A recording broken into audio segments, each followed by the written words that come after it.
কুরবানির গোশত নিজেরা খাও, দুস্থ গরিব ফকির মিসকিনকে খেতে দাও, এটা আল্লাহর আদেশ।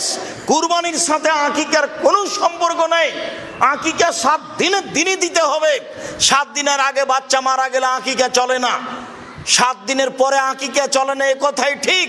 14 দিনে আকিকা চলে মর্মে হাদিস জয়ীফ, 21 দিনে চলে মর্মে হাদিস জয়ীফ, জীবনে কোনো একদিন চলে মর্মে হাদিস জয়ীফ।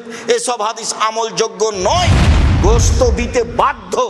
আশেপাশে যদি গরিব মানুষ না থাকে আর যদি না দেয়, তাহলে এ গুনাহগার হবে, এ আল্লাহর আদেশকে মানেনি, এ কৃপণ, সে ক্ষতিগ্রস্ত হবে।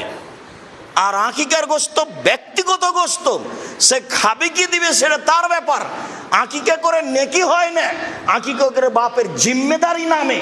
আর কুরবানি হচ্ছে নেকির কাজ। কুরবানি অনেক বড় নেকির কাজ, যেসব মাধ্যম দিয়ে আল্লাহকে খুব বেশি সন্তুষ্ট করা